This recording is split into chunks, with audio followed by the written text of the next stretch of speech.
Thor, Love and Thunder is a film by Taika Waititi. Now this movie, I didn't see it immediately. I actually waited about a week because I wasn't sure.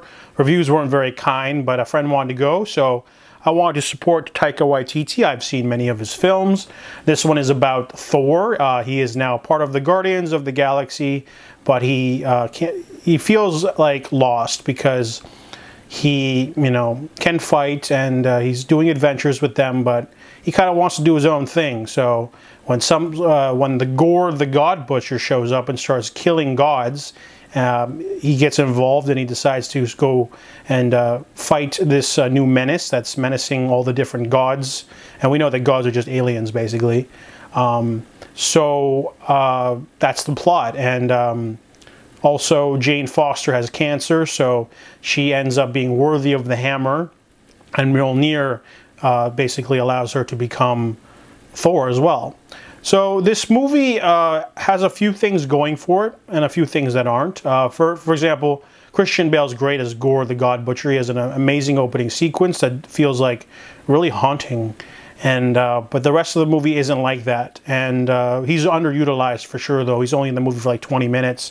I felt like they could have pushed the boundary of what they're allowed to show because he's killing gods and gold blood comes out. So they could have had him like, hype him up a little, because Hela from Ragnarok got like a whole sequence where she kills an entire army. And where's the god butchering in this movie? So Christian Bale, great, but definitely underutilized. I like the romance sort of aspect of the movie where they give you some flashback montages of Thor and Jane's relationship and how it sort of ended. It was really like rom-com-y. I like that sort of like angle because, a lot of MCU movies don't really focus on romance. So that was pretty cool. I like the chemistry between those two characters and their dynamic.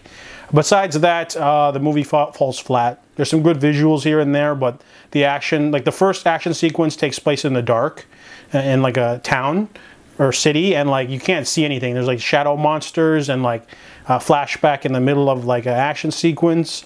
There's a really cool sequence on a moon in black and white, and yeah, that's about it.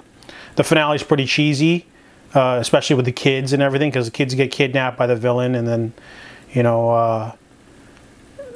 too much music usage, too much rock and roll. It almost felt like the movie didn't take itself too seriously, so the stakes are rather low. And then, if the movie doesn't take itself seriously, then why should you? The reason why Thor Ragnarok did so well was because Thor the Dark World sucked, but also he sort of injected a lot of energy into it. He made it like a buddy comedy with the Hulk. They had this like Flash Gordon aspect going on with the new planet. They used Sakaar and the Planet Hulk storyline. And they also like added a lot of humor and energy to it. I even felt that Thor Ragnarok did have a couple of awkward moments where there was too much humor in the finale where it's supposed to be serious. But Thor, Love and Thunder, the entire movie's like that. There's so many just forced jokes here and there. Some of them don't work. There's very few moments where there aren't jokes. There's a lot of Korg this time. I like Korg, but he was just in the movie for way too much. And I kind of feel like Taika Waititi didn't have much of a vision for this movie. You want to do like an 80s kind of like homage, but he didn't really have like a thorough line to like go through, because like Thor Ragnarok was like a sci-fi buddy comedy, and this one was like Thor trying to find himself maybe, but like Jane's there and there's like this really creepy, super awesome villain, but he feels like he's part of a different movie, and the movie doesn't get intense as it should. There's some cool cameos here and there. It wasn't a bad movie. I was entertained, but it definitely felt like it could have been better. So I give Thor, Love and Thunder a 6.5 out of 10.